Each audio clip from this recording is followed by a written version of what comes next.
Next हमारा topic है carbohydrates and it's metabolism. ठीक है, तो हम इसके अंदर पढ़ेंगे नेक्स्ट कार्बोहाइड्रेट्स के बारे में, क्योंकि देखो इससे पहले हमने प्लाज्मा मेम्ब्रेन को जस्ट डिस्कस किया था कि प्लाज्मा मेम्ब्रेन होती क्या है। अब हम कार्बोहाइड्रेट को डिस्कस करेंगे, भाई कार्बोहाइड्रेट क्या होता है, क्योंकि देखो एनर्जी का सोर्स है और प्लाज्मा मेम्ब्रेन के अंदर एनर्जी जानी जरूरी है, क्योंकि पता है आपको सेल के अंदर भी क्या होता है, ऑक्सीडेशन होता है, और ऑक्सीडेशन प्रोसेस के लिए ऑक्सीजन और कार्बोहाइड्रेट जरूरी होता है। तो नेक्स्ट हम कार्बोहाइड्रेट के बारे में बात करेंगे। तो कार्बोहाइड्रेट होता क्या है, देखो कार्बोहाइड्रेट को अगर आप पढ़ोगे तो कार्बन प्लस हाइड्रेट, ये दो वर्ड से मिलकर बना हुआ है। ठीक है, ठीक है, दो वर्ड से मिलकर बना हुआ है आपका कार्बन प्लस हाइड्रेट। ठीक है, अब कार्बन तो आपको पता ही है भाई कि कार्बन क्या होता है, और हाइड्रेट मतलब वाटर की बात कर रहा है। ठीक है, H2O की बात कर रहा है। तो अगर कार्बन और मतलब वाटर मिल जाए, वाटर प्लस कार्बन मिल जाए, कार्बन मॉलिक्यूल मिल जाए, तो क्या बन जाएगा, वो मिलकर बना देगा आपका कार्बोहाइड्रेट। कार्बोहाइड्रेट, ठीक है, सिंपल सी बात है भाई, कार्बोहाइड्रेट बन जाएगा जब वाटर और कार्बन मॉलिक्यूल आपस में मिल जाएंगे, तो उसको बोलोगे आप कार्बोहाइड्रेट। और इसकी डेफिनेशन में भी आप ये सिंपल सा लिख सकते हो। ठीक है, ज़्यादा कॉम्प्लिकेट डेफिनेशन याद करने की जरूरत नहीं है, आप सिंपल इसकी डेफिनेशन लिख सकते हो। इसके अलावा अगर हम इसका फॉर्मूला लिखना चाहें तो देखो कार्बन का सिंबल क्या होता है, C, और वाटर का क्या होता है आपका H2O, तो इसका क्या हो जाएगा CH2O आपका इसका फॉर्मूला होता है। अगर केमिकल फार्मूले में इसकी बात की जाए, यहाँ पे जस्ट लिखा भी हुआ है, तो आप देख भी सकते हो कि इसका फॉर्मूला क्या होता है। ठीक है, और ये इसकी डेफिनेशन है कि ये किससे मिलकर बना होता है, आपका कार्बन प्लस हाइड्रेट से मिलकर बना होता है, मतलब वाटर से मिलकर बना होता है। तो सबसे बेसिक सी डेफिनेशन है, अगर आपको याद करनी है तो आप ये वाली याद कर लेना, नहीं तो बुक के अकॉर्डिंग अगर आपको याद करनी हो तो आप ये भी याद कर सकते हो कि कार्बोहाइड्रेट क्या होते हैं। Carbohydrate are the define as polyhydroxy derivatives of aldehyde और कीटोन्स। ठीक है, कि ये क्या होता है, आपके पॉलीहाइड्रोक्सी डेरिवेटिव्स होते हैं किसके, एल्डिहाइड्स और कीटोन्स जो होते हैं उनके। ठीक है, नेक्स्ट हम बात करते हैं कार्बोहाइड्रेट के बारे में कि कार्बोहाइड्रेट और क्या क्या इसके अंदर आपको पढ़ना पड़ेगा कि क्या क्या इसके टाइप्स होंगे। ठीक है, तो नेक्स्ट होता है कार्बोहाइड्रेट के बारे में कि carbohydrate the most abundant dietary source of energy. ठीक है, कि अगर आपसे बात की जाए, देखो वैसे तो आप कुछ भी देखोगे ना, जैसे मैं आप एक बार टेबल बना देता हूँ। ठीक है, एक टेबल बनाता हूँ मैं यहाँ पे आपको। तो आप कोई भी चीज़ इंटेक करते हो, चाहे वो फैट हो, चाहे वो कार्बोहाइड्रेट हो, चाहे वो आपका प्रोटीन हो, इन सबसे हमें एनर्जी ही मिलती है। ठीक है, और किससे कितनी मिलती है, देखो प्रोटीन से कितनी मिलती है आपको, ठीक है, फैट से कितनी मिलती है, कार्ब्स से कितनी मिलती है, कार्ब्स मतलब कार्बोहाइड्रेट। ठीक है, प्रोटीन से मिलती है हमें 4 KCl, फैट से मिलती है 9 KCl, और कार्ब से कितनी मिलती है हमें 4 KCl। ठीक है, समझ गए। तो ये एनर्जी मिलती है हमें किससे, इन सब सारे सब्सटेंस से, इन सबको आप बोलते हो मैक्रोमोलिक्यूल्स। ठीक है, ये सारे क्या होते हैं, हमारी बॉडी के मैक्रोमोलिक्यूल्स होते हैं। मैक्रोमोलिक्यूल्स मतलब जिनका बॉडी में क्या होता है, रिक्वायरमेंट बहुत ज़्यादा होता है। ठीक है, जिन चीज़ों की रिक्वायरमेंट बॉडी के अंदर बहुत ज़्यादा होगी ना, उसको क्या बोलोगे, मैक्रोमोलिक्यूल्स।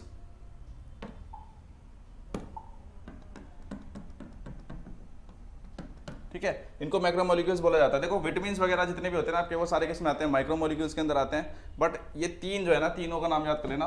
फर्स्ट कार्बोहाइड्रेट, प्रोटीन और फैट, ये तीनों क्या होते हैं आपके, ये तीनों आपके मैक्रोमोलिक्यूल्स होते हैं, मतलब बॉडी में इनकी रिक्वायरमेंट बहुत ज़्यादा अमाउंट में चाहिए होती है। ठीक है, और जब प्रोटीन टूटता है, अब देखो कोई भी चीज़ हमारी बॉडी में क्यों चाहिए होती है, क्योंकि उससे कुछ ना कुछ हमें चाहिए होता है, तो मोस्टली एनर्जी चाहिए होती है। तो प्रोटीन टूटता है तो 4 KCl देता है, कार्ब भी टूटता है तो 4 KCl देता है, बट फैट जो टूटता है ना तो 9 KCl एनर्जी देता है, सबसे ज़्यादा फैट देता है आपको। ठीक है, बट हम यहाँ पे कार्बोहाइड्रेट की बात कर रहे हैं, तो कार्बोहाइड्रेट क्या होता है, आपका सबसे एबुडेंट सोर्स होता है। मतलब अगर बॉडी एनर्जी लेगी ना, ठीक है, अगर बॉडी को एनर्जी की रिक्वायरमेंट होगी तो वो सबसे ज़्यादा इसको यूज़ करेगी।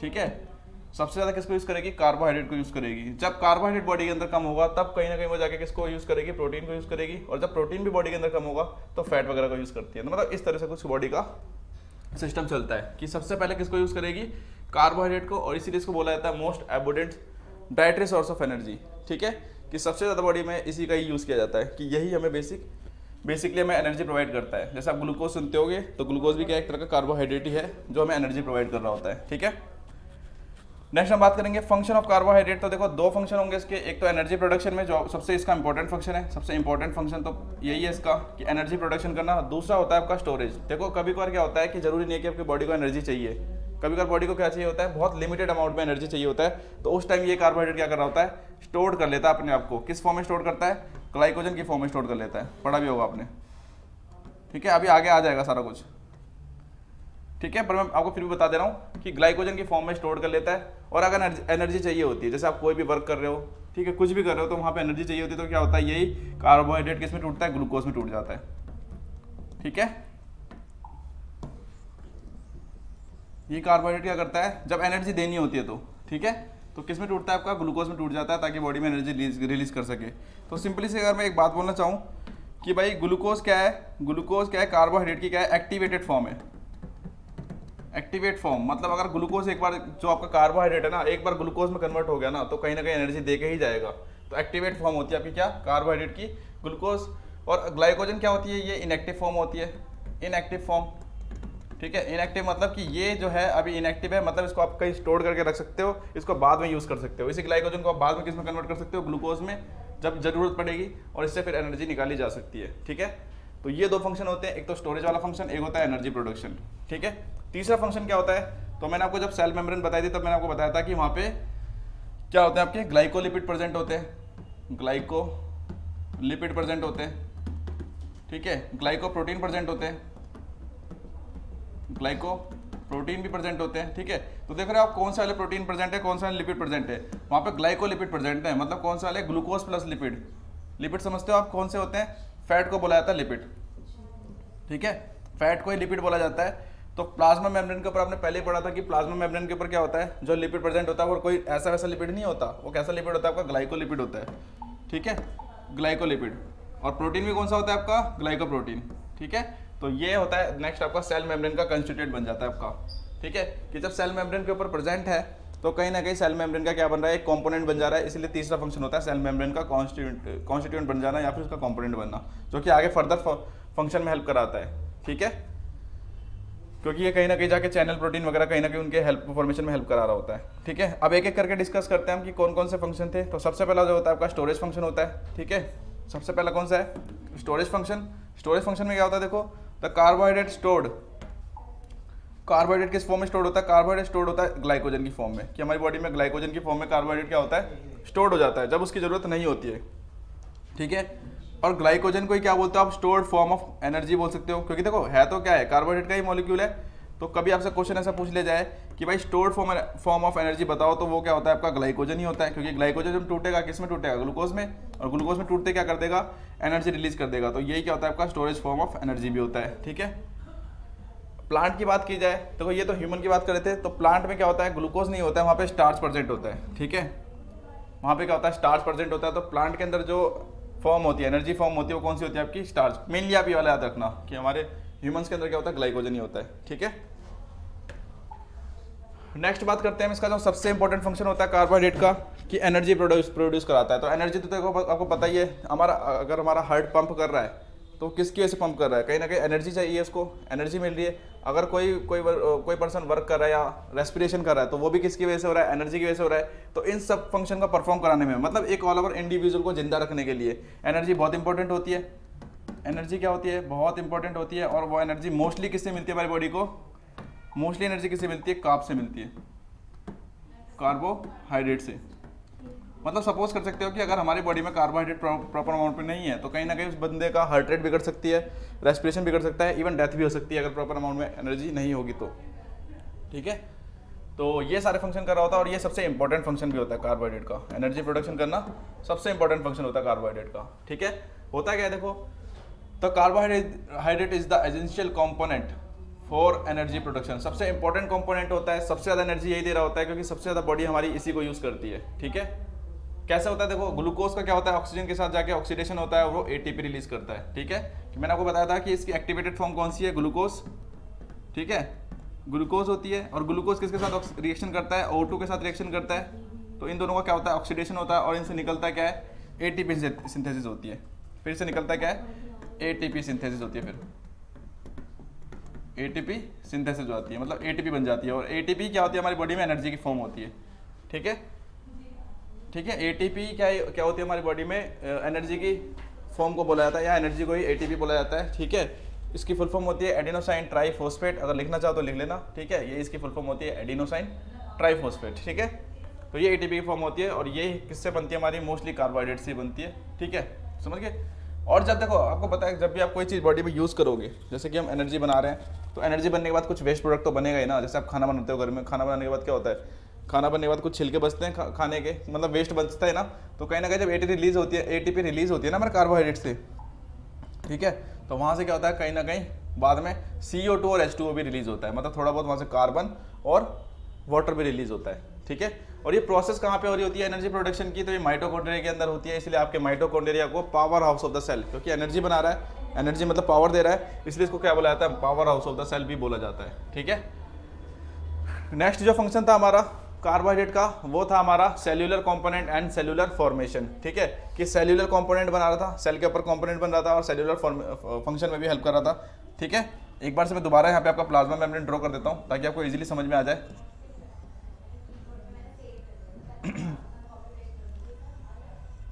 एक बार मैं दोबारा से यहाँ पे प्लाज्मा मेम्ब्रेन ड्रॉ कर रहा हूँ, ठीक है। देखो कुछ इस तरीके से आपकी प्लाज्मा मेम्ब्रेन बनी होती है,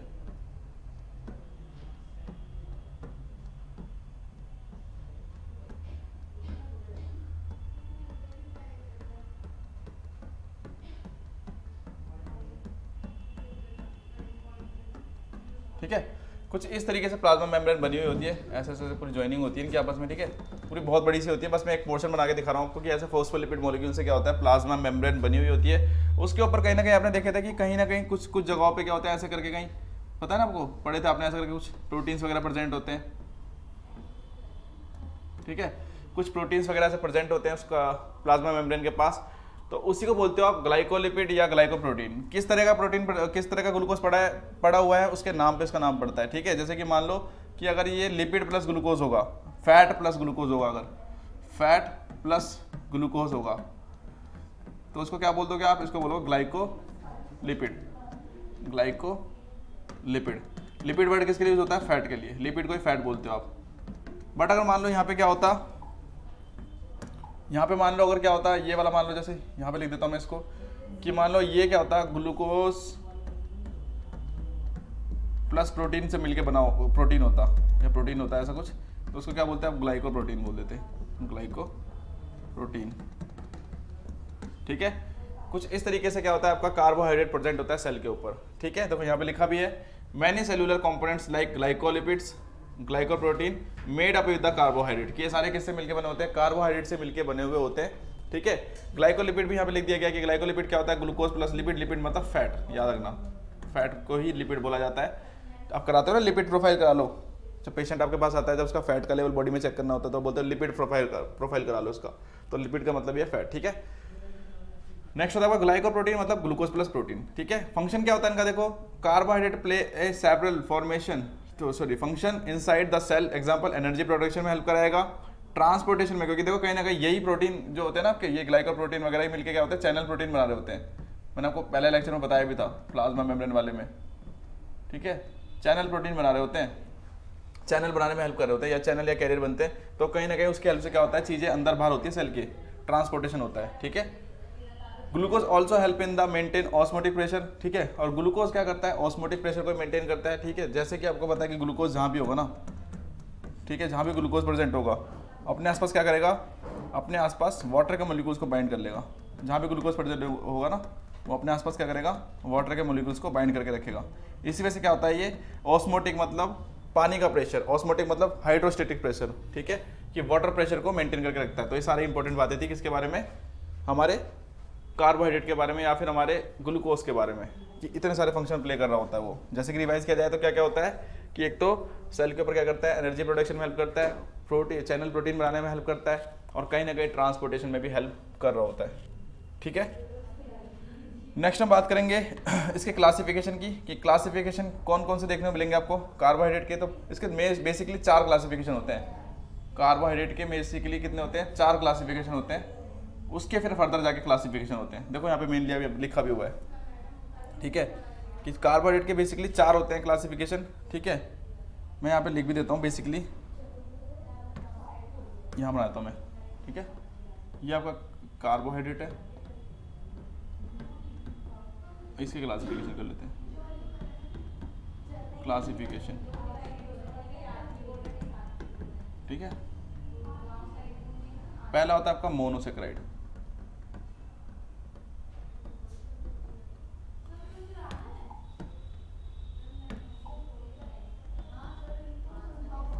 मोनोसेक्राइड। दूसरा होता है डाइसेक्राइड। अब मैं डाई वर्ड लिख दूं, ओनली पर लिख देता हूं, चलो। तीसरा होता है हमारा ऑलिगोसेक्राइड, ऑलिगोसेक्राइड। और चौथा था हमारा पॉलीसेक्राइड। ठीक है, इसके नीचे लिख देता हूं मैं पॉली। ठीक है, तो 4 बेसिकली क्लासिफिकेशन होते हैं किसके हमारे कार्बोहाइड्रेट के। पहला होता है मोनोसेक्राइड, दूसरा होता है हमारा डाइसेक्राइड, तीसरा होता है हमारा ओलिगोसेक्राइड, चौथा होता है हमारा पॉलीसेक्राइड्स। ठीक है, सेक्राइड का मतलब समझ लो आप। सेक्राइड का मतलब होता है शुगर।